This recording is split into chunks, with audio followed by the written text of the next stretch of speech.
My name is Jim Doty. I'm the director of CCARE.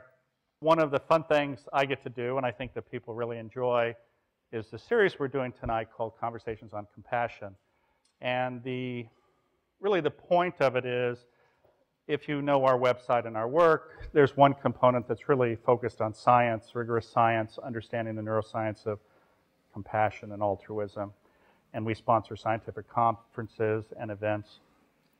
Another part is actually interventions, where we actually give courses, training, programs to individuals, how to potentiate compassion with themselves, be self-compassionate, and by doing so, reap the benefits in terms of mental and physical health. And in fact, there's just an article out that also talks about longevity.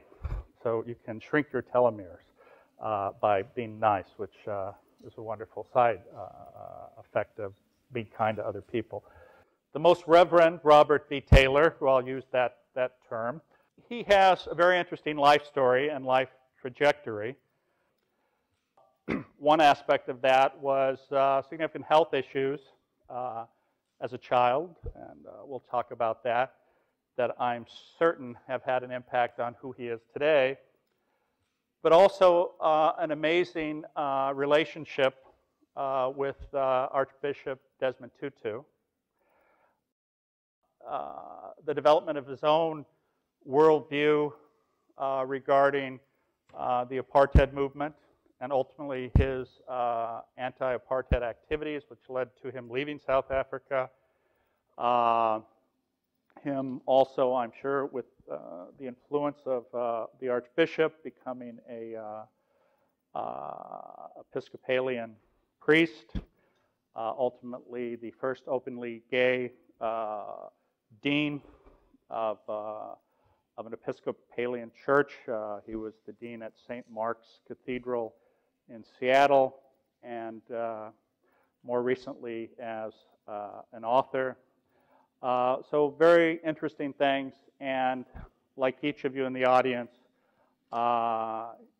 his story is a very interesting story, and it's really, I think, for those of us who see people on the front line who put themselves at risk, it's always extraordinarily inspiring, and I think it also makes you look at your own life and say, you know, what is it that I might be able to do within the confounds of who I am, my situation? What is it that I can do to help others? So without further ado, Robert, please give him a big hand. We always give hugs. So have a seat. Thank you. Let me tell you about how Robert and I actually first met. I had the privilege of being down in Cape Town with the Archbishop during his 80th birthday, and that included, of course, a number of activities. But one of the special things, in addition to meeting and spending a little time with the Archbishop, was meeting Robert, and that led to us having dinner and some conversations, and I think also being here tonight. So one of the things I mentioned, and I think that oftentimes is a theme in people's life, especially people who end up being very sensitive to other suffering, is oftentimes those people have their own story of suffering. And that makes them, in some ways, very acutely aware of other people's suffering. And maybe you can give us a little background on that, and your own background as a child. Thank you, Jim, for that question. I think certainly I was having lunch today with somebody who I had not seen in 25 years.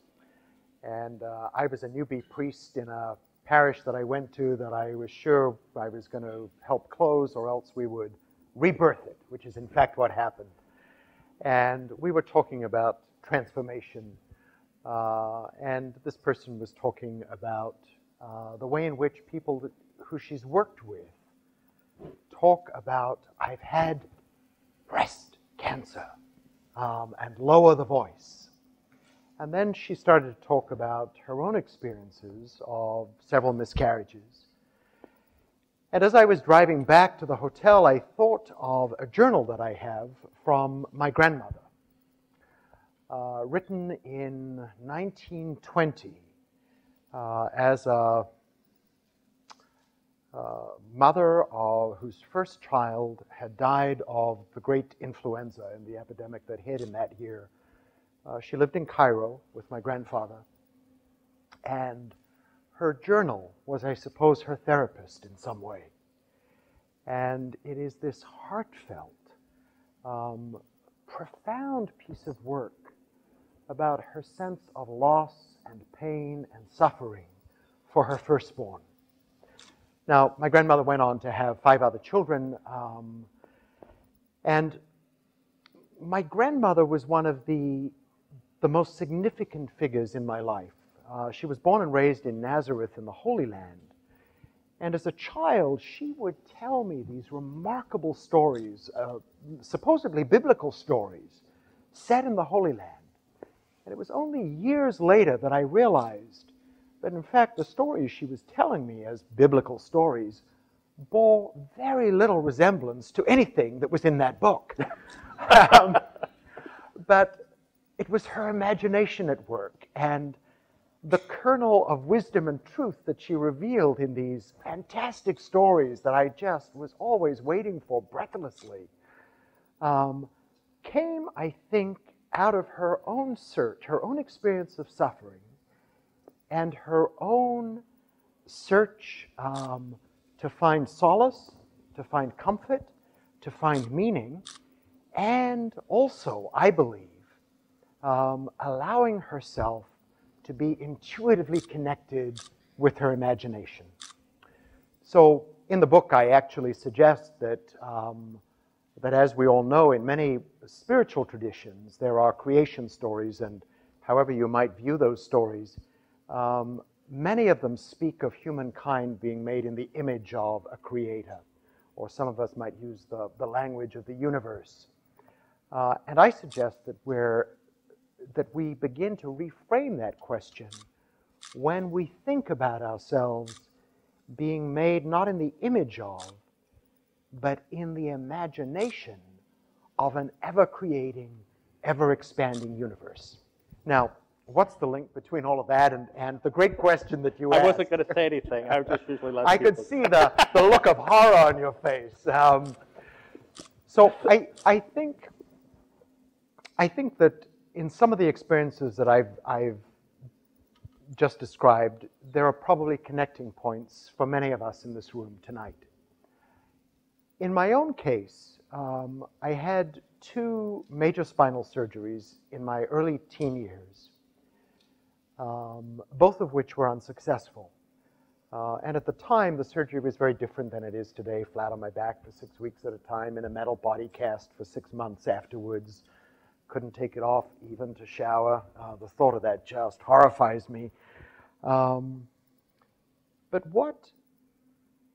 it did several things. One was it turned upside down that invincible sense of self that you have as a teenager or a young person.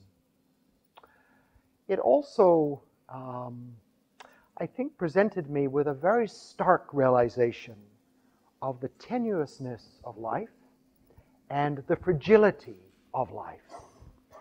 And it provided me with a sense of awe about the human body and the way in which it functions. And probably all of those things eventually started to come together as the years went by.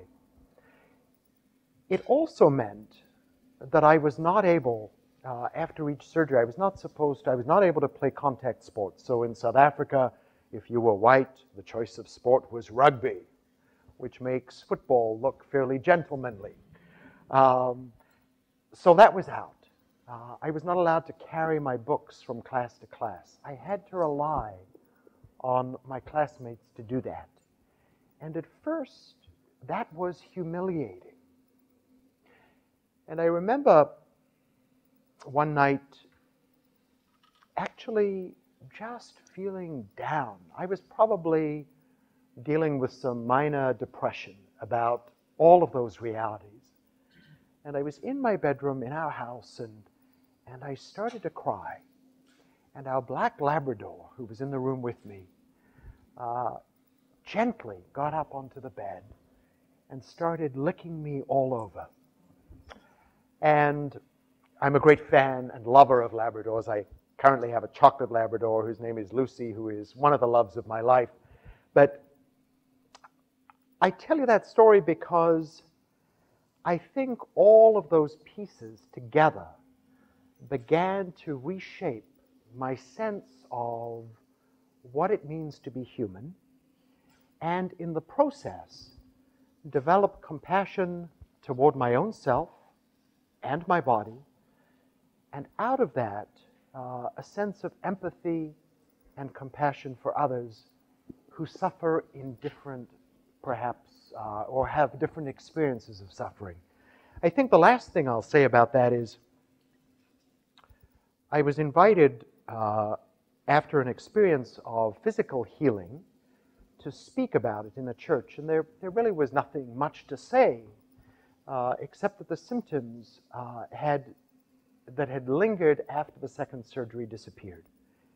What was significant for me is that the church was a black church in South Africa. And so here was this white boy being a minority for the first time, the only white person in a large room, and actually being up front speaking, telling a very simple story. And out of that emerged a whole host of friendships, which transformed my sense of what it meant to be a white person in the repressive culture of apartheid in the 1970s.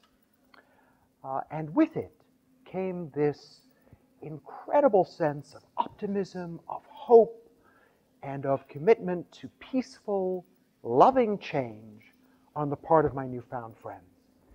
And I wasn't sure if I, in their shoes, would have that same capacity for incredible generosity of spirit and heart, and an unfailing hope and belief in the capacity of love and compassion in action, overturning a system of such violence and repression. So many of the pieces for me are not just about our own personal experience of suffering or an individual suffering, but how that's integrated into the fiber of our life. Well, let me ask you a couple of questions about that. You were talking about your own suffering and going through these surgeries. At some point, sort of, were you angry either at God or whatever because you were in that position and you had to, let's say, as you mentioned, athleticism is an important part of being white in South Africa, as expressed, let's say, through rugby. Did you have a point where you were angry at the world, or did you have a situation where you felt that God was punishing you for something, or you were inferior and this is why this was happening? I wasn't ever angry at God. That's not an experience that I had at that time. I have been angry at God on other occasions about a whole host of things. And I think my first conscious awareness of that anger was as I began to see firsthand and experience the realities of the apartheid system. But I suppose the anger was also about institutional religion. As many of you know, the old apartheid government wrapped its political ideology that had actually been shaped by the Nazi theories around the final solution. They simply applied those to black South Africans. Their execution was not, the execution of the policies were obviously different in some very significant ways than what the Nazis did. So they took all of this sort of Nazi-inspired ideology that melded with their own sense of being, quote unquote, a chosen people of God, and wrapped their political ideology in the mantle of religion and in the name of God. And that angered me enormously, because my experience of the divine, the sacred, was of love and compassion, and the invitation to enter into that more and more fully over the course of our journey. I think I had an experience in the early years of my anti-apartheid activity of coming to terms with the fact that I was a gay man, and that it was unacceptable in South Africa to name that and talk about it in that oppressive culture. And it was certainly never possible to imagine talking about that within the Anglican Church, in which I was ultimately seeking ordination. The man who was my archbishop was known to go on witch hunts against people even suspected of being gay.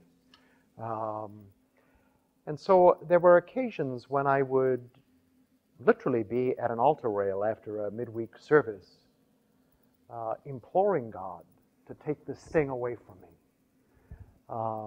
What I was struggling with, and the invitation in all of that, was to say, if love and compassion are the hallmarks of what it means for us to be alive, to be fully human, and if the universe, the pulse of the universe, is about love and compassion, and if that leads me to get involved in the anti-apartheid movement, why would I believe that this presence of ultimate compassion and love would hate or despise part of me? And so that became the struggle. It seems as though, at least early on in your life, you spoke about God, you thought about God. Oftentimes that's a reflection of your upbringing. Did you have a religious family background? I didn't. We were not in any sort of organized way. We went to church on Christmas and perhaps Easter in a good year. So we were very occasional churchgoers. It was my two grandmothers who gave me a sense of spirituality. At the time, I thought that they were giving me a sense of religion.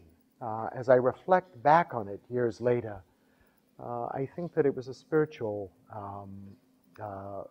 enlightenment that they were offering to me. I know you mentioned having read Trevor Huddleston's book and called Not for Your Comfort. Yeah. Yes, it's based on G.K. Chesterton. Yes. The Ballad of the White Horse. Yes. But it turns, and this was another Anglican priest who was making a comment on apartheid and obviously against it. And what's interesting, though, your reading of that, I guess while you were in the hospital for an extensive period of time, coincided with you meeting the Archbishop Desmond Tutu. Yes. And in fact, as you say, the Archbishop had actually been a fan of Huddleston as well. And maybe you can comment on your own development in regard to, if you will, social justice and viewing the world in this way, and how you ended up meeting Archbishop Tutu, Yeah, I'd love and to. sort of the trajectory of where that went. Yeah. I became increasingly involved in the anti-apartheid movement in the 70s, particularly around following the massacre of school children in Soweto and other parts of the country in 76, and then Biko's murder. Steve Biko, the most prominent black leader to have emerged, who was killed by government forces while in police custody, something that the government denied for as long as it was in power. And in the midst of all of that, I was involved in student politics, and I was running for president of the student body at the university I was at. And I had been accepted into the ordination track, and the Archbishop, the then Archbishop of Cape Town, a man by the name of Bill Burnett, had been a great figure in my life and was someone who I looked up to in spite of his incredible homophobic views. And his chaplain called me one day and said, "Robert, the Archbishop is not happy with you running for office and wants you to withdraw from the election immediately." In that hierarchical structure, you either agreed with it or you knew that you were kicked out of the process. So I withdrew. And yes, I suppose there was anger about that. And when I was next in Cape Town, I went to see the Archbishop, and he was very much the sort of Lord Archbishop, and you called him Your Grace, and I said to him, "Your Grace, surely spirituality and prayer isn't just something that, for yourself. I mean, it leads you to something. It engages you with the world, and it leads to action. It doesn't exist in a vacuum." And he looked at me and he said, "You are beginning to sound like that communist, Desmond Tutu." And I had begun to know and do some work with Tutu, and I was absolutely floored that here were these two people, both iconic in my life in some ways, and it was as though Bill Burnett had just ripped open a veil that displayed something very ugly, and really caused me to think about the relationship between our own spiritual journey and what it means to actually live that out in the world, in our everyday lives. That it is about the conscious, mindful making of choices that are presented to us in the course of each day. And so when I had made the decision not to serve in the South African military and instead go to jail for what was then billed as jail for life, I went 10 days before I was going to be jailed to see Tutu to ask him for his wisdom on how to survive prison, because I was not sure that I could do that. And the very first thing, I tell this in the opening pathway, the first pathway of the book, Connecting Stories. Tutu was in his office in Johannesburg. I'd flown up to see him, and he said, "So Robert, tell me about your life, not what you've done, but who you are." And I was startled by the question. No one had ever asked me that. It's not the sort of thing that people ask you at professional conferences or cocktail parties. And so I began to talk about the hospitalization, about how lonely it was in the hospital. Visiting time was 30 minutes a day, and there was no television in South Africa. And I spoke about Huddleston's book and how a nurse in the hospital had said to me when I was talking about the book, "You know, Robert, you've actually had a very good visitor in Mr. Huddleston." And when I got to the point of saying that in response to Tutu's question, he burst out laughing. And if you've ever heard Tutu laugh or seen him and His Holiness together, I mean, they're like two impish school kids who don't stop laughing, and their laughter fills a cavernous auditorium. And finally he settled down and he said, "Robert, when I was a young boy, I had tuberculosis, and I was hospitalized for long periods of time, and just like you, I was lonely and afraid." And then he said, "Trevor Huddleston was my pastor, and he used to come and visit me and read stories to me.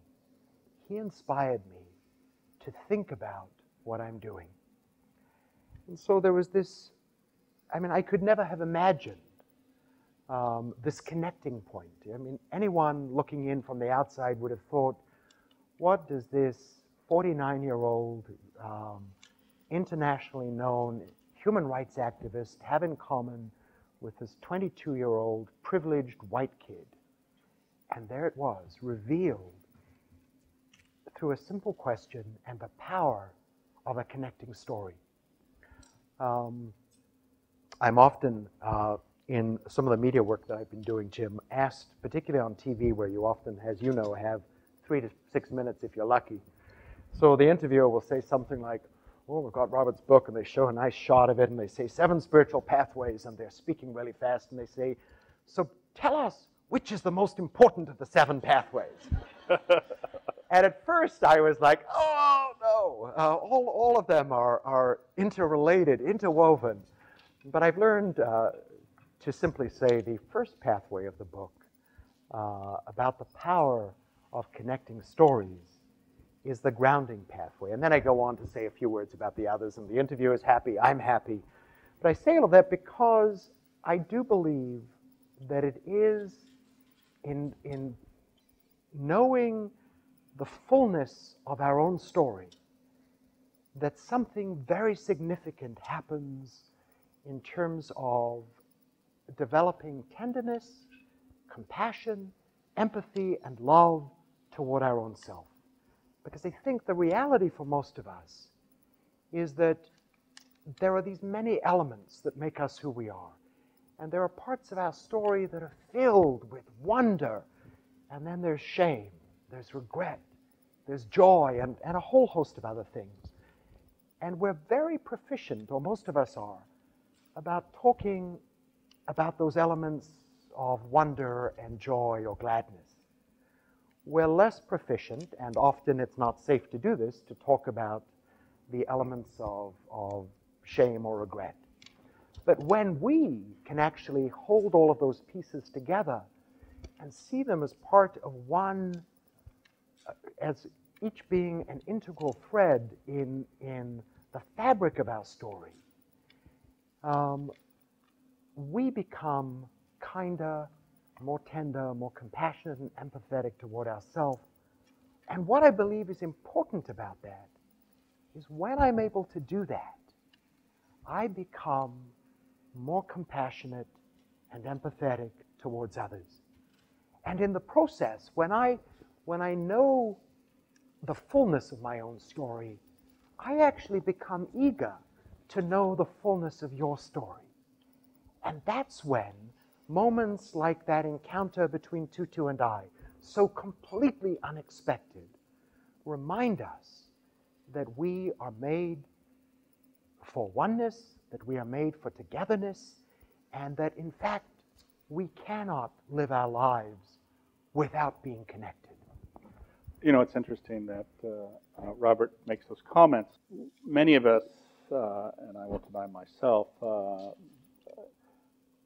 it's easy to separate yourself from others and in fact sometimes think somehow you're superior.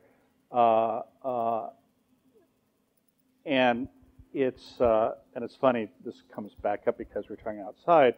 Robert was talking about his publisher, I think was in the first draft of the book he did, was much more, if you will, on an intellectual plane, talking about perhaps research or very concrete ideas. And I think his publisher pointed out, and I think Robert has just said, it's when you show your vulnerability that connects with people's hearts and opens their own heart. And that's actually how we all connect, when we connect. I give lectures like you, and either when I share some personal pain, first of all, you start seeing people go like this because they want to know what you're going to say exactly and how deep you're going to go.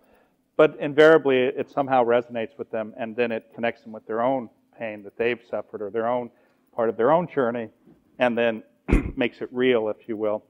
And it's at that point where each of us recognizes connectedness, and then all these other barriers to connecting with another person go away. David Destino was here from Northwestern, and we're talking about in-groups and out-groups. And it was interesting, the work he's done, because, and I think for those of you who follow our work, we talk about these issues of defining yourself in an in-group and having exclusivity where you're in-group, and the others are either worse or bad, or they don't connect with you, or they don't understand. But as soon as you show your vulnerability, and then you define points of likeness, and look, invariably all of us have had pain, all of us have had loved ones who've died, all of us have disappointed others, all of us have things that we're ashamed about. I mean, that's just part of being human. But when you share that with others in an open fashion, while it may cause you pain, it is so much more enriching, because almost invariably the people who are listening want to hug you and say it's okay, because that's how we are as human beings. I mean, that's what when we have that vulnerability and see somebody in pain, our natural instinct is to connect, and I think that's extraordinarily powerful. So you're in the situation where you're about to go to jail, and I'm sure that was anxiety-provoking. Yes. And tell us what happened next. Well, you know, well, thank you for bringing me back to the story, because I neglected to tell you Tutu's words as we discovered this connection. He said to me, "There will be a time when young men like you need to go to jail for refusing to serve, but this is not that time." And he essentially said to me, "Go back to Cape Town and wait for my call." And he called the next day and he said, "I've tried to find you a home in England," because he knew I had family there, and so he thought that made some logistical sense. And he said, "But the British weren't very welcoming." And he said, "So I called a friend of mine in New York City, and I said to him, 'Hayes, I've got this young man who we need to get out really quickly.' And he said, 'I know that you and Linda,'" Linda is Hayes' wife, "would love to provide him a home, and you'd love to put him through graduate school.'" and you know, I love the story. Tutu actually still tells this story because he thinks it's so funny, and I think he's still amazed at the response that this couple gave him.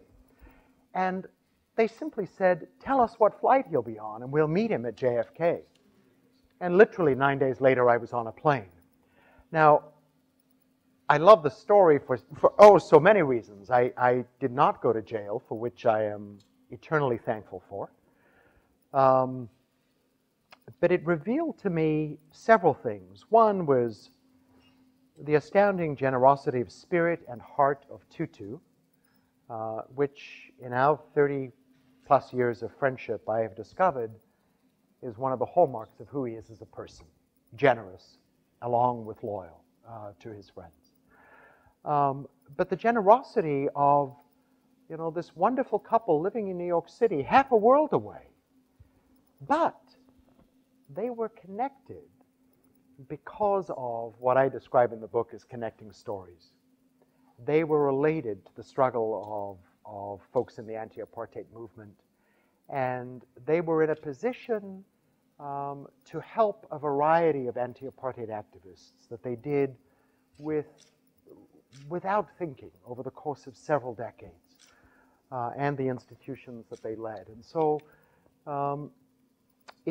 you know, just a remarkable story. But what surprised me in my first week in New York was that I was really being challenged to live into a new understanding about connecting stories.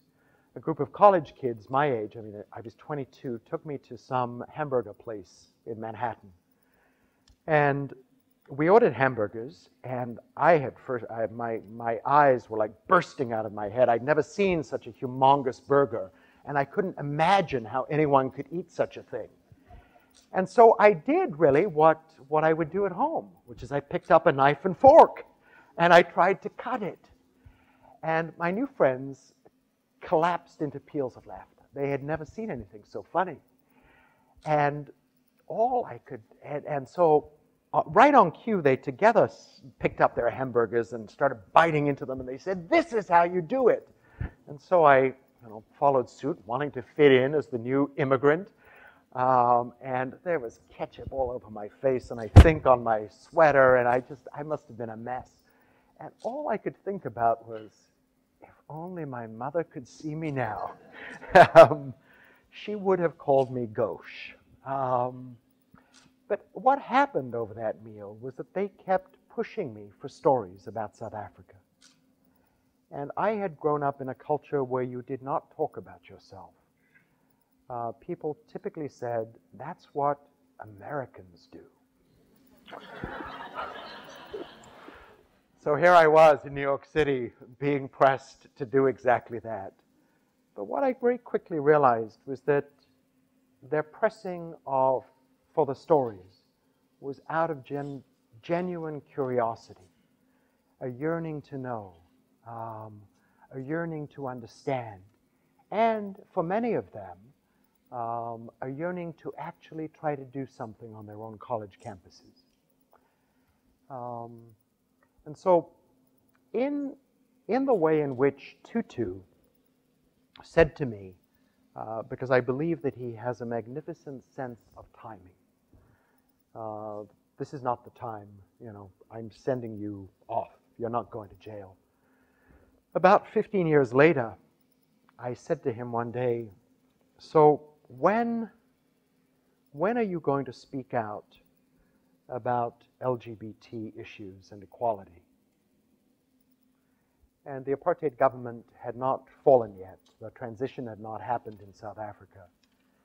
And he said to me, Robert, as soon as apartheid is overthrown, I will speak. But he said, if I speak on anything other than ending apartheid, he said the government will use it to diminish the struggle and to isolate us and to silence us. And he said, I will speak. It's a matter of timing. And what's he done? He's been true to his word. And so it's a lesson that I think I have much to learn about, because I tend to have a type A personality, and I always want to do things immediately.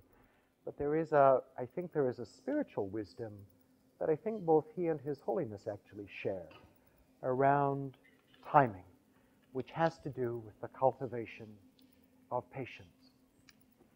No, I think that's exactly right. Well, let me, since you brought up this topic, and I had an older brother who came out as gay when he was about 14 or so. And I would not describe my parents as the most open and embracive in that regard. Now, that being said, of course, there, at least fortunately it was, we love you, but we're not there. When did you share this with Tutu early on? Did this come out later? Obviously, you're dealing with your own issues of transitioning to New York, a new life, becoming a priest. How did you deal with all of that? Because I can tell you, certainly for my brother, there was an immense amount of pain. Yeah. And it's certainly at that time, which was in the early 70s, it caused a lot of heartache, both with parents, friends, relatives, and I can only imagine, personally, for all sorts of reasons. Maybe you can comment on that and sort of how you resolve that, because we talk about religion, and you mentioned the Archbishop embracing that and supporting that. And I think the Episcopalian Church certainly has been one to embrace these issues. But certainly we see other organized religions, and the Boy Scouts apparently, having great difficulty.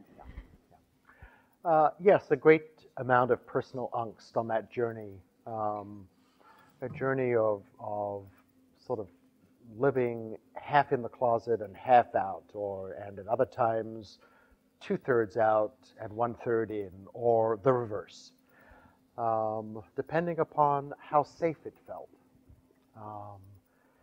And I think that that's something that many of us deal with, this need to feel some safety about the fullness of who we are as people. And I believe that at the heart of our human journey and at the heart of our spiritual journey is what I write about a little in the book, this moving beyond settling for living with a half script. I think many of us have lived for significant periods of our life with a sense of only a half script about who we are.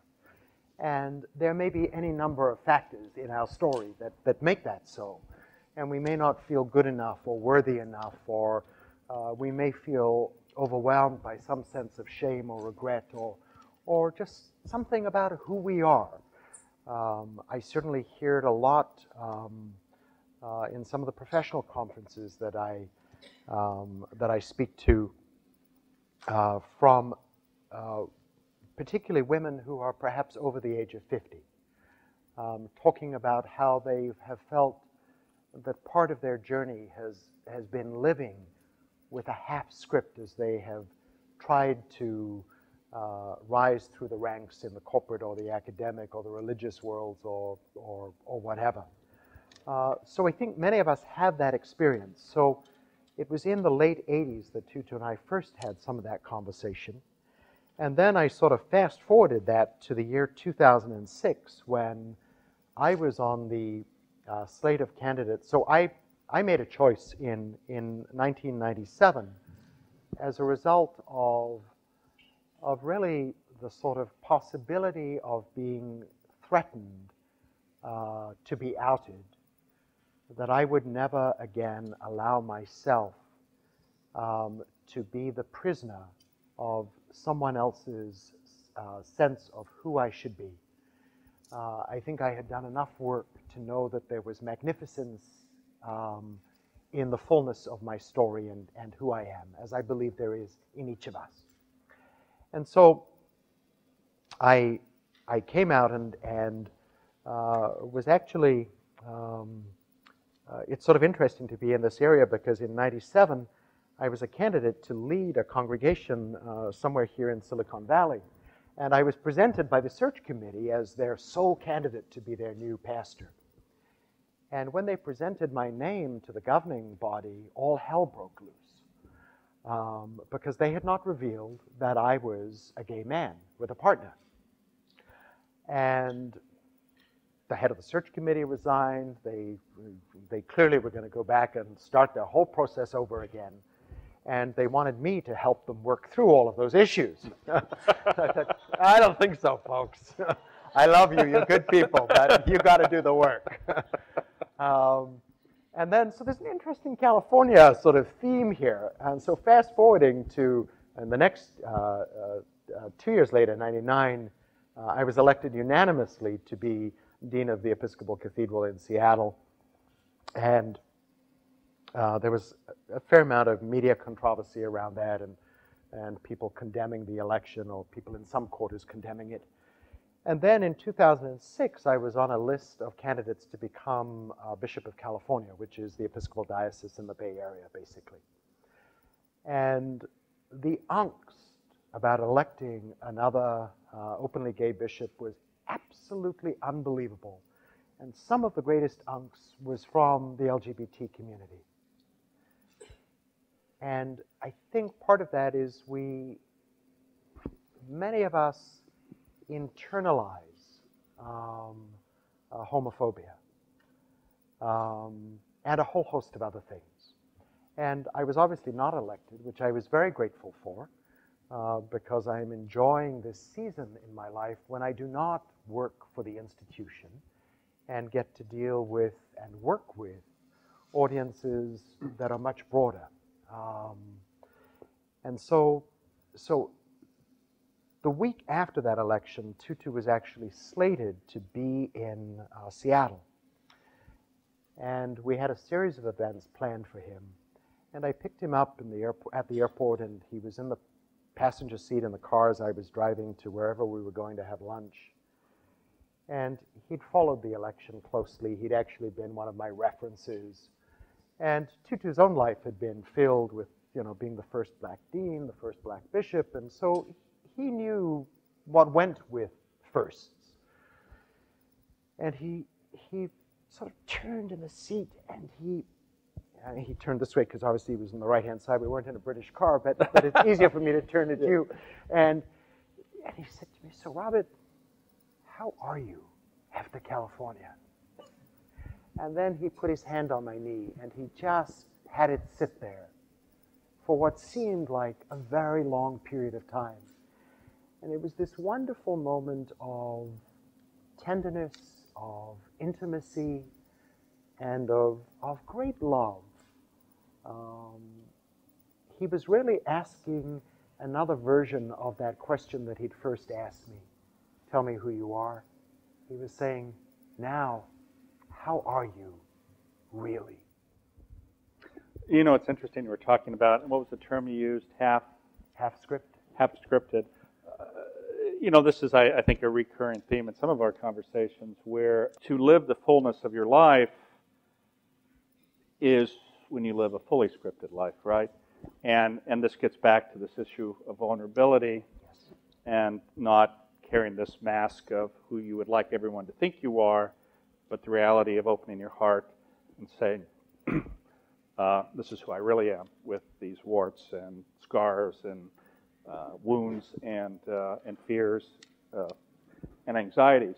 And it's when, if you will, that true authenticity is allowed to be out there, and you just say, look, this is who I am. I can't be anything more, and either you like it or you don't, and it's all okay, because I can't live any other way. Because the cost, as you know, and I think probably other people in this room know, of hiding is a very high cost. And this is one of the things, actually, our research shows, ours and others, when you have fear or anxiety, this creates stress. And what does stress do? You're hypervigilant, and it releases these hormones that, if you were on the savannah in Africa, it would be wonderful because it would allow you to run really fast.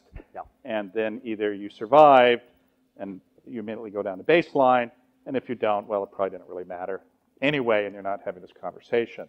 But when these hormones are sort of chronically released at a low level, which they were never meant to be as we evolved, it has these incredibly deleterious effects on both mental and physical health. And you can go to our website, and there are tons of articles about this. But so it's not only it's the issue of being authentic to just be happier, it's being authentic to be healthy. And I think that's absolutely really the key here. And as Robert points out in his interaction with Tutu, and certainly from at least a close distance, obviously this is a type of individual. His Holiness, the Dalai Lama, is one of these types of individuals. And you look at these people who've spent immense amounts of time in self-reflection, and they've gotten to the core of who they are. And first of all, they're not carrying this mask. But what happens when they get to that core is there's immense amount of love and generosity. And this is why when you're around these people, that's right, you feel this burden lifted, and especially, as you point out, when they put their hand on your knee, or they hug you, or they just smile at you, it's like you're in some way getting the thing that they've, and it's helping you. And it's just this incredible experience, and putting the effort forward. And maybe this can transition us into this idea of being present. Yeah. I think as a way of sort of moving into thoughts of being present, you know, when we are living with the half script and when there is that fear, we're creating an edifice that really does keep us running like we're on the savannah, because we're running from others discovering who we are, because we're fearful of it and we're fearful of what they'll think. And in a sense, you know, I write in the book, one of the pathways is called Beyond Enclosures. And I talk about those enclosures as those things that keep us from our own magnificence and keep us from being present to it. And it might be family, politics, culture, religion, any number of things. And on some level, apartheid was, you know, a system of enclosures. There were 4 racially designated groups in the country. Each had its own residential areas, its own health system, its own educational system. It was built upon this edifice of perhaps a quarter script, that you should never know someone fully who is not part of your designated group. And that edifice costs the government increasing resources to maintain, ultimately relying on the military. Perhaps the analogy here is not a perfect one, but in a sense not too different than some of what we're seeing in Syria today. A military increasingly used against its own citizenry. And I think we do that and live with the fear and the burden and the cost of maintaining an edifice about who we are. And quite frankly, if you've done it, it is exhausting. I mean, there's no other word for it. And to actually be present to the now is a very different set of choices. I talk a lot with audiences and in the book about choices because I believe that our lives are replete with invitations on a daily basis that invite us to choose how to respond or how to be. I tell a story in the book about a time in my life in which I talk about the blessing of disillusionment. And I would be surprised if there is anyone in this room who has not been disillusioned at least once in their life, and perhaps many times. And I believe that it is often in those moments of doubt or disillusionment that blessings are revealed to us. Perhaps not in the specific moment, but in how we process and are actually present to the dynamics of that moment which keep getting played out. And so I tell a story about a time in which there was a group of 3 people who were determined to have me leave my position. And all attempts on my part to forge a path of reconciliation were mostly unreciprocated. And much of my life and my work, certainly as president of the Desmond Tutu Peace Foundation, is about finding pathways to reconciliation. And so it's more than just a phrase to me. It's part of how I choose to think of myself as a human being and as part of a human family. And so one night at a meeting, I was charged with 3 things. Being too charismatic a leader, too good at fundraising, and too powerful.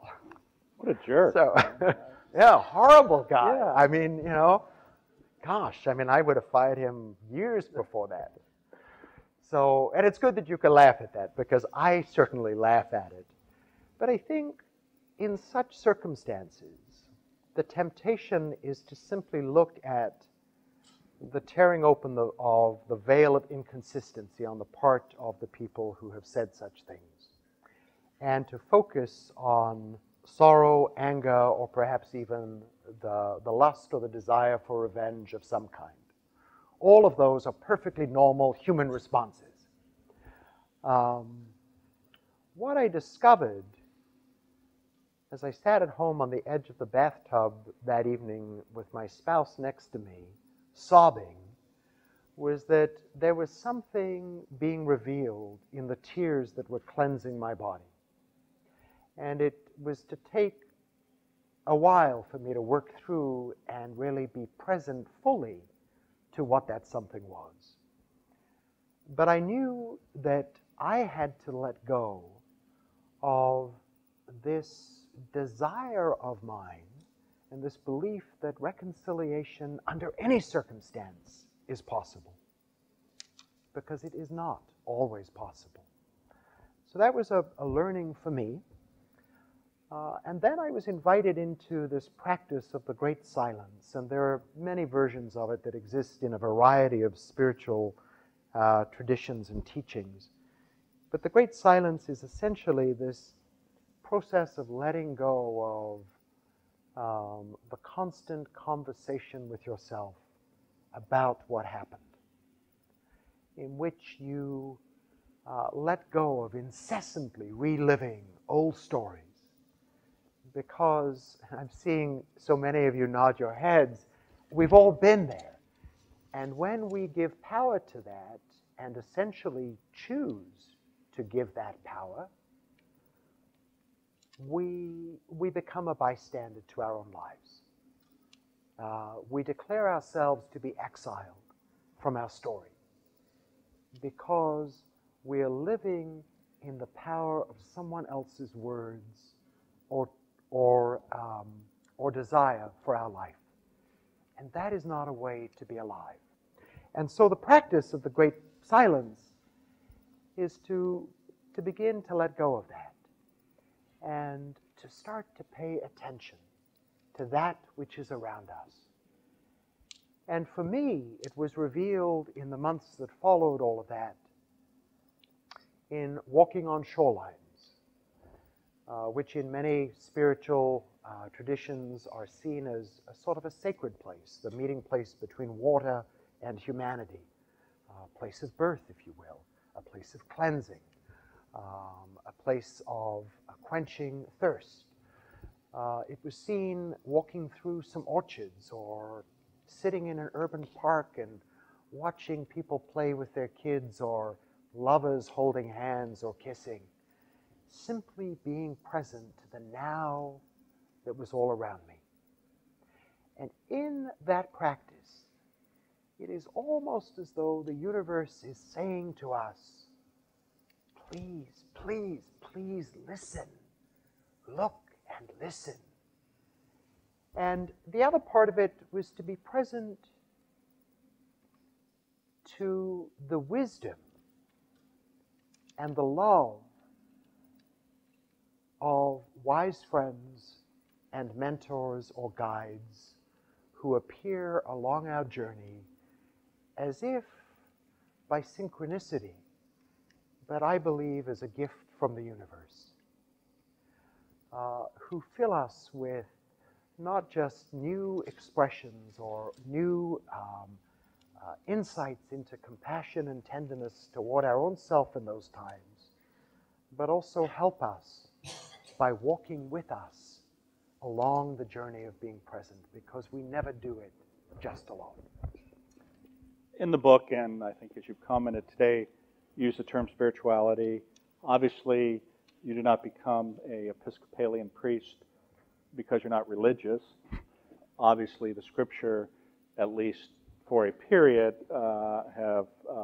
you've been drawn towards and have given you, obviously, I would assume, much sustenance. But that being said, you resigned from this position. You promote spirituality.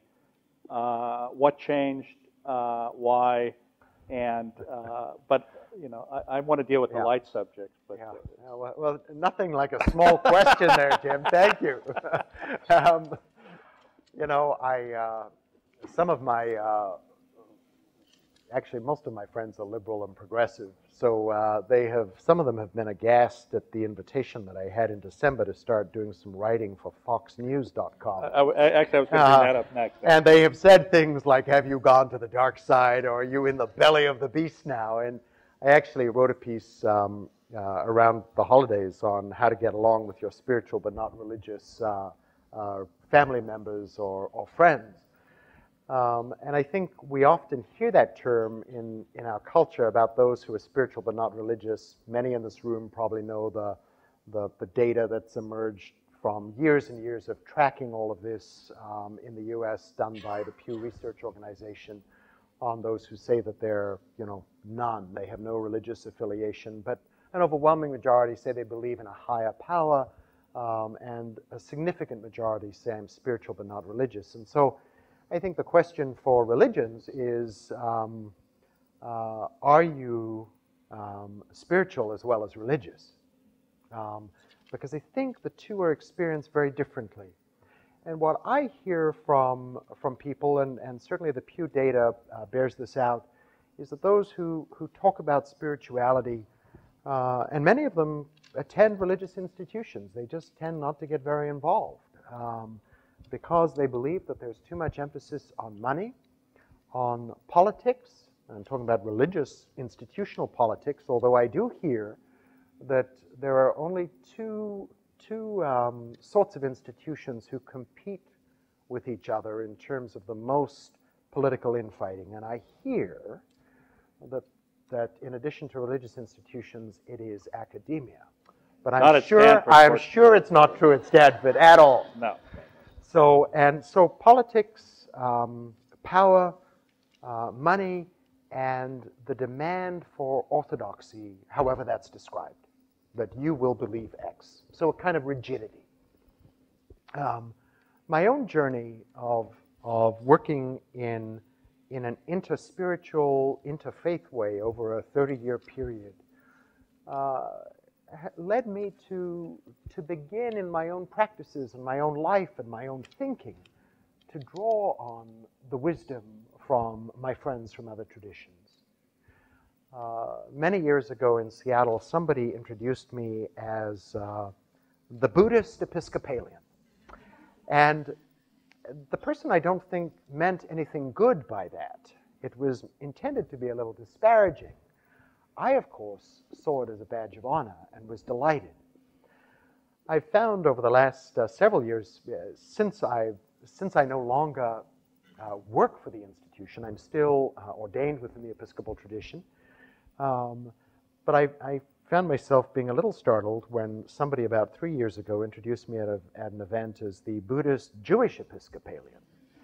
And then I was speaking somewhere else, and they said, we've heard that Robert is a Buddhist Jewish, but also a unity Episcopalian.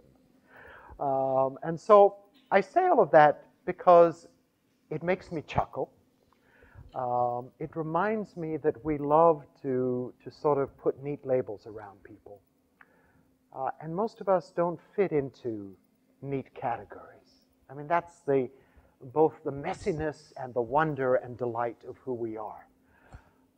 And so in terms of where I am at this point, I love that my work is beyond the confines of an institution that I need to publicly support as an official representative of it. I also love the fact I was talking to some people before we began this evening and said how different the audiences are that I speak to these days. And so I was talking about a lot of the college campuses that I'm on, but also I was with a group of the Young Presidents Organization.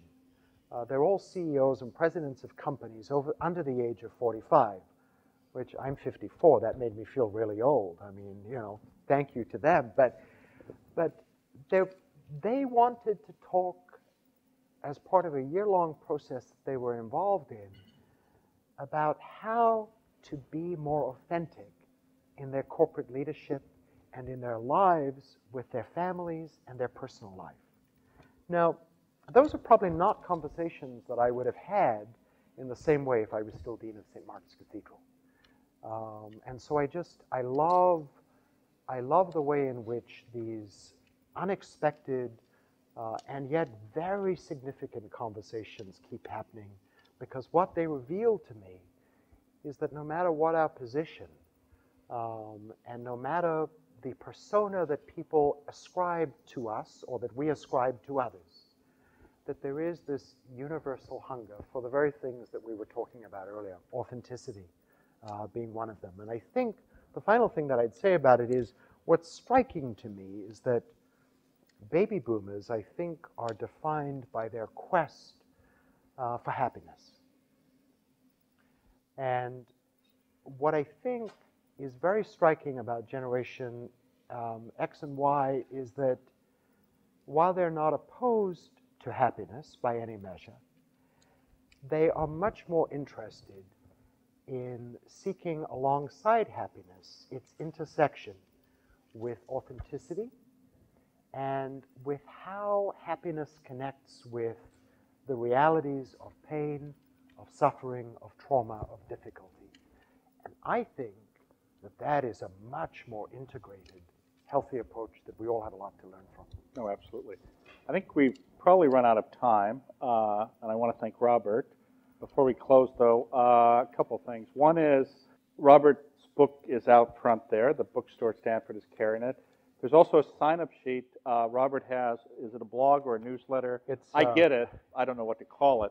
I send out two things. One is an occasional newsletter, and the other is a weekly email that goes out on Sunday mornings. It's called Wake Up Call, in part because it's hoped that it'll be the first thing you see in your inbox if you're checking email on a Sunday. It goes out at 3 a.m.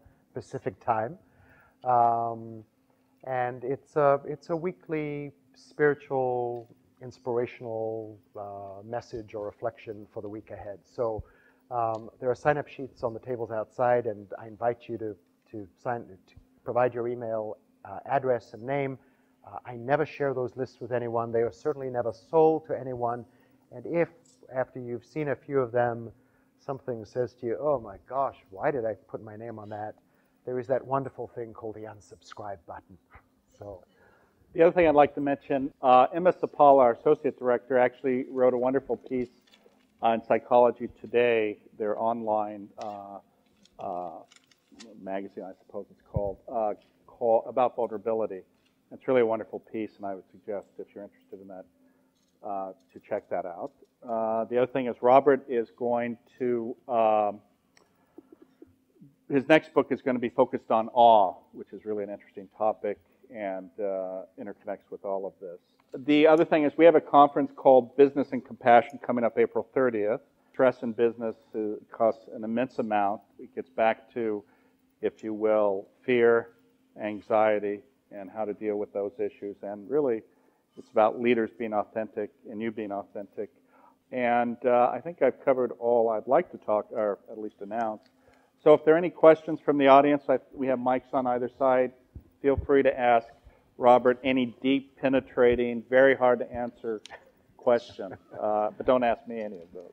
So, yes. Robert, your talk, first of all, thanks for your talk. And you mentioned that to be living your full script, one of the things you mentioned was that now that you're not with the church, you can be totally yourself. So do you have any advice for many of us who, by choice or by, fluke, are in organizations, and how can we try to strive to live our full script in the confines of that organization? Thank you. Another small question. Firstly, I'd say several things. Firstly,